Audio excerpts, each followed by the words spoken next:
So when we were building the program for Slush, we wanted to have individuals and companies present here on the stage that we admire ourselves. And Matti is a person I personally admire a lot for the strength of his presence. I mean, every time you're in a meeting with him, he is there truly present.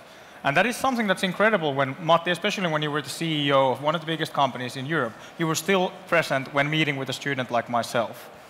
And I think that's pretty cool. Thank you, thank you. Thank you, Miki. We'll be starting from very micro level, very like concrete examples on leadership, and going to bigger topics such as culture and recruiting and strategy. But first off, let's start with a very concrete question. So all leadership starts with leading yourself. So as the CEO of Kone, how did you build your day? What did your average day look like? When I was not traveling, I typically started my day at 7:30. I started with taking some calls and reading some emails. Actually, during the first hour, I got already quite a lot done. For the rest of the day, what was very important that although I had several meetings lasting half an hour or a couple of hours, I always try to take care that I did not have to rush from a meeting to meeting because I wanted to have free time to think and time for spontaneous discussions. At the end of the day, I always thought about the next day and what are my key priority tasks for the next day. So when building your calendar, you kind of leave space between the meetings then? So you have time? Exactly. Because being busy does not help anyone. That is a good point. And one thing I've noticed when like working with you is that you almost never send email. I mean, almost always when I send an email about something that we need to discuss, you give a call back. So could you elaborate a bit on that? As one of my important part of my thinking is that less emails, more telephone calls. Because telephone calls, they are interactive. They can be creative. They can create value. Email is not real time. This is my way. So email is not interactive, calling is interactive. Yes. So it comes from the discussion. Yes. How about when you're in a meeting, you're meeting with someone, how do you prepare for a meeting? And how do you create that feeling that you're truly present with that group of people or single person you're meeting? A couple of points. First of all, every meeting has to have a purpose. So you are motivated in it. And then, as you say, during a meeting, just focus on solving the problem or defining what is the next step forward. And how about like talking and listening, because you listen a lot? Well, when leading people, listening is more important than talking. Because when you listen, you learn about the people, and you show respect. So you your purpose in a meeting can be to learn as much as you can from that other person, and then you have a problem to solve, then you solve it together, kind of. It is solving together. Okay, that comes to like the power of presence, like how to be truly present so it doesn't appear that you're in a hurry to the next meeting. So what kind of things do you use yourself when going from meeting to another that you truly create that feeling of presence to the other people? Well, what is important is the time in between. Time to think also other things, time to think that the questions that seem to be the topic of the day, time to think forward to the future. Are we in the right path towards our vision, which was very important in the case of our company, and that is it. Okay, so that's a really simple thing. I mean, if it's only about leaving time between your meetings and then you can be truly present, that's like the simplest hack there is. Everything that goes well is simple. If something is not simple, it's not well thought yet.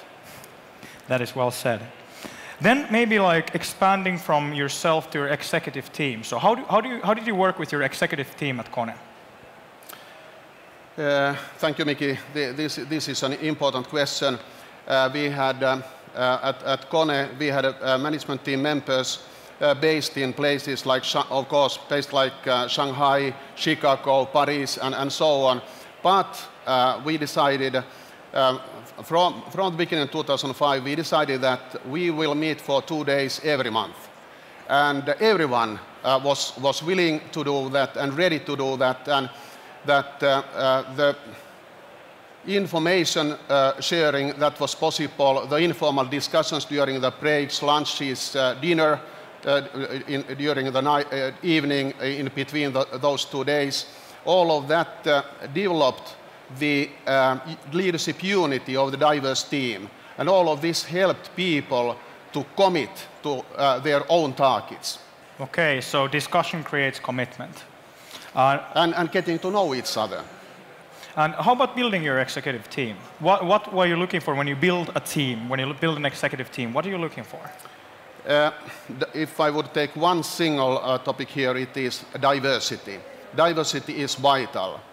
When you have in a team a good balance between young people and more experienced people, men and women, people with different education backgrounds and work backgrounds, and people coming from different cultures, then you have a high probability that you have team members who are looking at the same developments and problems not in a natural way from different angles.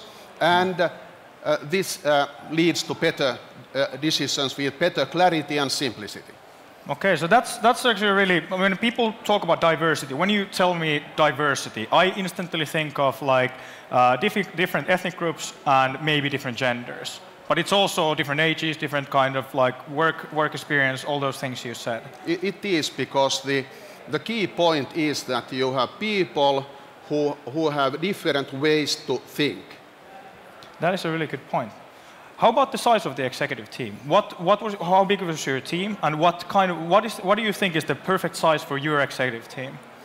During the last 30 years, my team sizes were between 10 to 13 people, and it worked.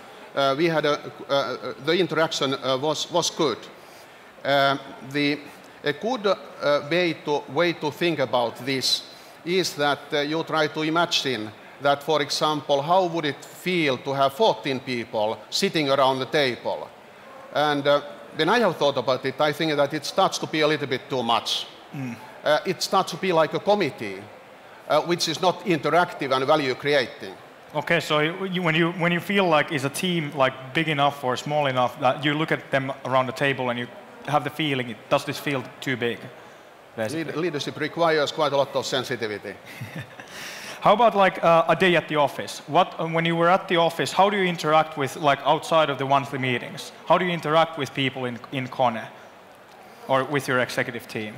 Well, Kone is a company with very good culture and informal way to meet, informal way to work, and so therefore it's just walking around in the office and discussing. Okay. Nothing special there. So that brings us to kind of the topic of culture. And the bigger the company, the more important culture is, I guess. So what's your view on culture as a CEO of one of the biggest companies? Company culture is the basis for, I would say, everything. A good and healthy culture gives so much energy to people. Okay, and for instance, how would you describe the Kone culture? What kind of was the culture and how did you develop it? I was in a great situation because I had a very good starting point. As you, Miki, know, Kone had already then a great history of almost 100 years, a healthy, good, solid culture characterized by pragmatic thinking, loyalty. At the end of 2005, we decided that now we will define values and in order to develop our culture further. And the 4 values we defined were delighting customers, passion for performance, energy for renewal, and winning together. The 2 values in the middle, they were like continuation and continuous development of the traditional Kone values. And the first one, winning together, started to help us a lot when we were transforming Kone to a customer-focused company.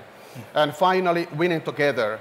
People in the more than 1,500 offices globally they already then very much felt belonging together. But the cooperation between different or across different functions and between global teams and local teams was not enough. And this we started to promote. At the same time, we also naturally defined our new, started to define our new processes based on a more holistic process architecture. So these like supported both each other.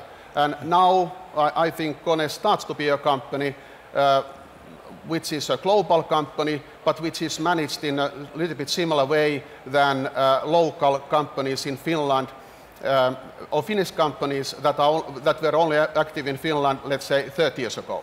Okay. And how do you commit people that kind of culture? When you define the values, that it doesn't become, these are companies' values and people don't care. How do you get commitment from the people to the values? Everything that new that you want to develop in a company and especially in a global company, you have to, let's say, communicate very actively and you have to involve people very actively. So we immediately started to get these values embedded to many of our processes, naturally to recruitment,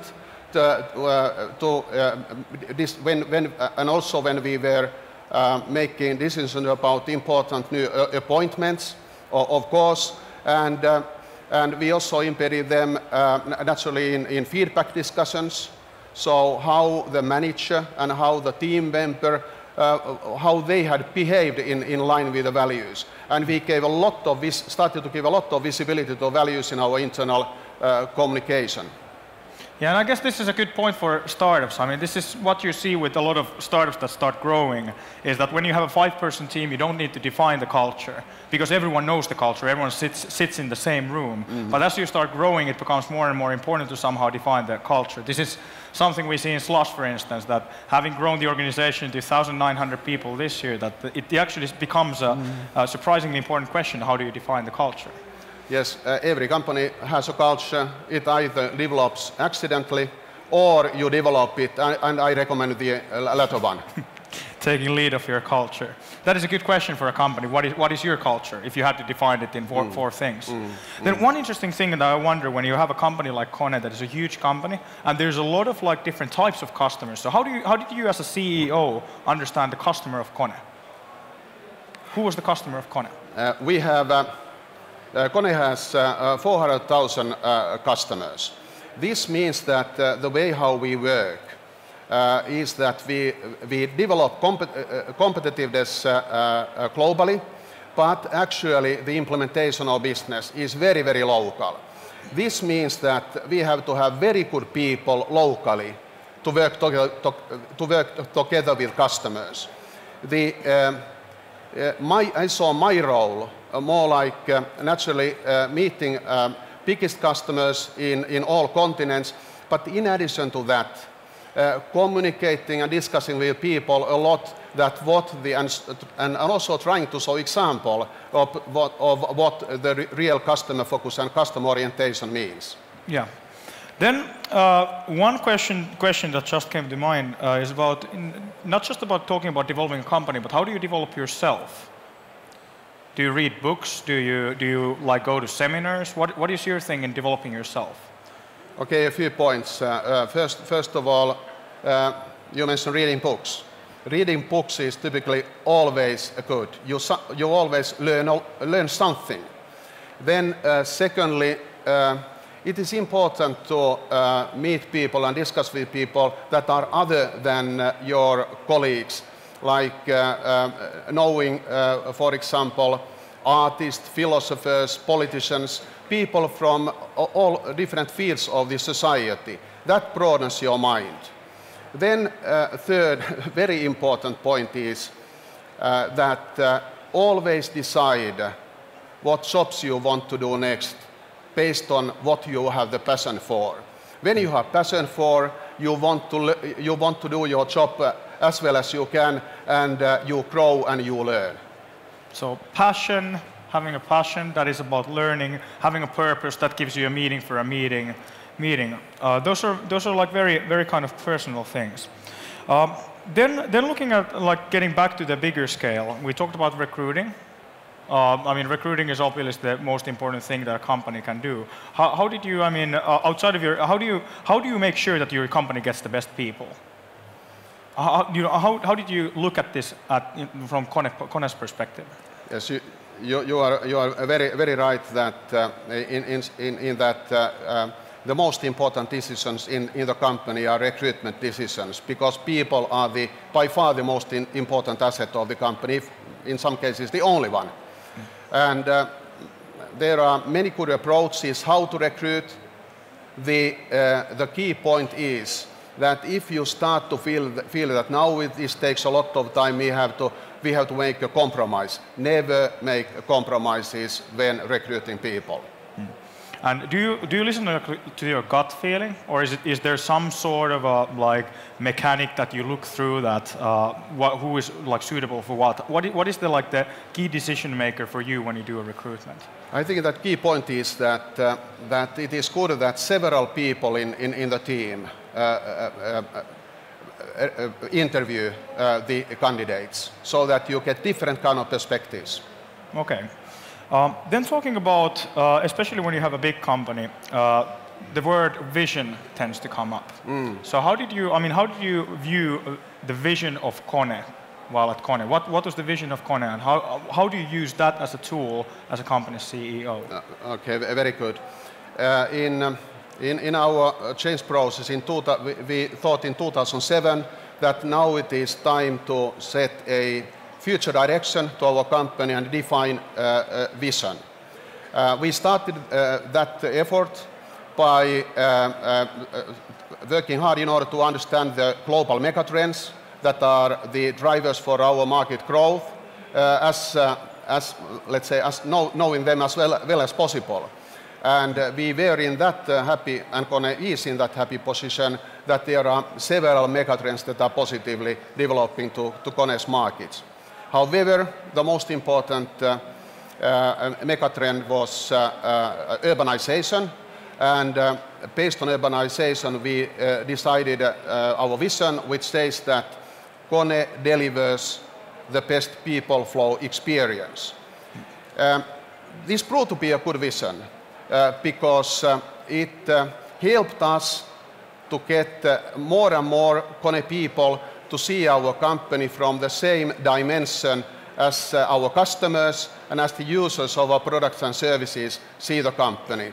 And I can convince you, Miki, that always in every company, when people see their company and their business from that direction, they see a lot of opportunities and needs to develop the company further. I would even say that, and I think this is my experience, that the more advanced the company becomes, the more opportunities to develop it further you see, which is quite interesting. Our vision also clearly defined our business scope. The scope where we saw a lot of good opportunities to develop business further. Okay, so that's a good approach. Looking at megatrends, creating a vision for your company, that creates commitment in the team, and that sets your business goals. Yes, and for example, in difficult times, times like 2009, 10, and so on, the vision really gave us a direction, and that was a basis for communicating to all of our people that what we are doing, so that they did not have to spend negative energy in thinking that what will happen to us, because there are so many positive, negative news coming from around. And I guess that's also a message for the Finnish economy at the moment, that there's too many negative messages coming around. We also need a clear direction for this country, yes. So that's a message for the politicians. But maybe a last question as we're running out of time. So you stepped out of the position of the CEO of Kone, although you still stay on the board, and now you're working with DevCo on developing medium-sized companies to grow. So what's your approach there? Our approach is quite a new one. There are a number of similar kind of, let's say, approaches in the United States, but not really in Europe. We don't have a fund.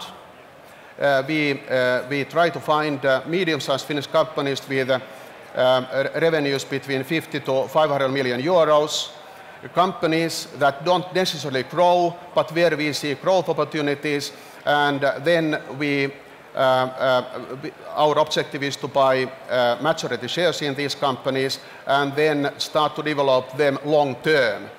And so also investors, they are making investment decisions case by case so that they know where they are investing. And I have to say that the feedback regarding this concept has been very, very encouraging. And I guess this is your way to make a contribution to the overall economy, looking at the situation now. That is one very important element of motivation here. Thank you. So thank you to Mr. Matti Alahuhta for coming to speak at Slush. Let's give him a big hand. Thank you. Thank you, Miki.